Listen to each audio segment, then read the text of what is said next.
Coucou mes gazelles, bienvenue pour cette toute première capsule du mois d'avril.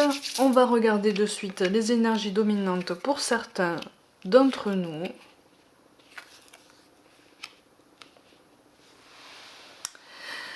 Alors, on a des doutes, on est en pleine remise en question. Là, on est en train de ressasser ce qu'on a perçu ou ressenti comme une rivalité par le passé. Il y a quelque chose qui tient du doute, de la méfiance.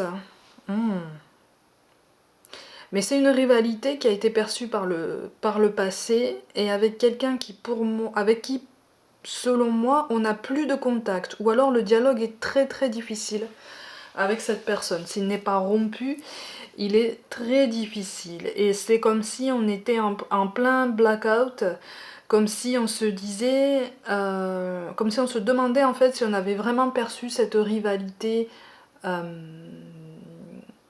comme une vérité, ou est-ce que c'est pas juste une impression qu'on a eue, une idée qu'on s'est faite, quelque chose qui nous est venu à l'esprit plus par impulsivité, une impulsivité peut-être poussée par un petit peu de fierté, voire même un petit peu d'orgueil, que par autre chose, vous voyez ? J'ai l'impression qu'il y a des regrets. C'est pas une période fastueuse hein, pour l'instant. Il y a des regrets, effectivement. C'est comme si on n'avait pas pu dire sa vérité. Vous voyez ? Comme si cette rivalité par le passé, on l'avait subie et pas choisie. On l'a mal vécu et en fait ça a laissé des cicatrices, hein, ça a laissé des stigmates, mais ça n'a pas effacé certains ressentis. Dans le domaine sentimental, ça n'a pas effacé certains sentiments. Et j'ai l'impression que pour certains, en fait, ces sentiments sont réciproques. Cette tendresse, tout du moins, est réciproque. Alors elle n'est peut-être pas aussi forte qu'à l'époque, mais il y a quand même quelque chose qui est resté. Il y a comme un reliquat de quelque chose de très positif, mais c'est quelque chose qu'on a tendance à oublier. Alors pour certains, c'est quelque chose qu'on a envie d'oublier. Mais alors on a du mal. On a du mal à se défaire du passé parce que justement, en fait, comme on n'a pas pu dire sa vérité, ou comme on n'a pas voulu écouter la vérité de l'autre, hein, c'est comme si, plus ou moins directement, certaines questions étaient restées en suspens parce que on a fait nos propres conclusions ou la personne en face a fait ses propres conclusions en n'ayant qu'une version avortée de la situation en fait. Hein. Et ça c'est aussi bien dans le sentimental que dans le professionnel. Du coup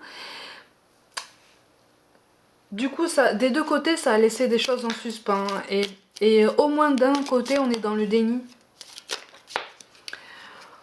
On est dans le déni. Parce qu'on a peur en fait. On a peur de s'être trompé. On a peur d'avoir tourné le dos. Pour une mauvaise raison.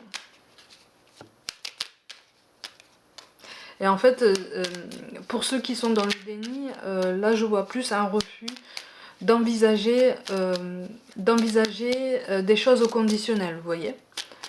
Et si j'avais pas réagi comme ça, et si j'avais pas dit ça, et si j'avais pris le temps d'écouter. Et pareil dans l'autre sens, hein. Et si il ou elle avait pris le temps de m'écouter,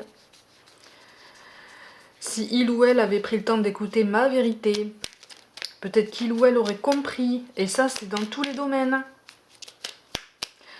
Il y a des regrets, il y a du conditionnel, il y a une remise en question. C'est pour ça qu'on nous parle de cœur et d'âme. Quand tu prends une décision, prends en compte ce que te disent ton cœur et ton esprit. Parfois, l'esprit peut nous décevoir. Choisis l'amour, pas la peur. Là, si vous voulez, les cartes nous disent que rien n'est perdu. Qu'un dialogue est toujours possible à partir du moment où on est déterminé à agir en bonne intelligence. Vous voyez ce que je veux dire ? Rien n'est perdu. Là, c'est une période un petit peu de blackout et de coupure. Mais un dialogue est possible, une reprise de dialogue est possible, ou en tout cas des réponses. Il est possible de trouver des réponses, mais là, c'est comme si les cartes nous disaient les réponses, tu les auras, mais pas maintenant. Il te faut un temps. Il te faut un temps pour comprendre certaines choses. Il te faut un temps pour... comment je peux dire ça? Pour prendre du recul et de la hauteur aussi sur toi-même, sur tes actions, tes décisions passées, pour comprendre aussi pourquoi tu as agi comme ça. Hein? Pour quelles raisons? Qu'est-ce qui t'a motivé? Et comment à ce moment-là tu te percevais dans tout ce schéma? Et c'est pour ça qu'on nous parle de paix. Qu'importe où tu es ou ce que tu fais, la paix intérieure est toujours possible. Il suffit d'un subtil changement en conscience. Pense à l'amour et la paix viendra. On a quand même choisi l'amour, pas la peur. Pense à l'amour et la paix viendra. Effectivement, il faut repasser ce film, mais pas dans la même version. Vous voyez ce que je veux dire?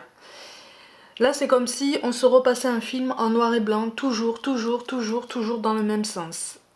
Là, c'est comme si on nous disait, à défaut de pouvoir le revoir et le réviser en multicouleurs, rajoute-en une, déjà, et tu verras les choses autrement. C'est pour ça que, pour aujourd'hui, les mots-clés, les amis, il y en a deux, vous les avez vus, hein, ça a sauté. Créativité et spiritualité. La créativité, c'est dans le sens que je viens d'expliquer. Repasser en revue ce film-là, effectivement, c'est peut-être nécessaire pour comprendre certaines choses, peut-être rajouter une couleur, puis une autre, mais ça demande du temps. La spiritualité, là, là c'est en lien direct avec cette période. Effectivement, il faut se recentrer, il faut penser à nous, il faut comprendre ce qui nous a mené à ça, en matière générale, et aussi pour ce tirage-là. Qu'est-ce qui nous a mené à ça et comment on en est arrivé là. Mes gazelles, plus que jamais, prenez soin de vous, croyez en nous, et je vous dis à demain.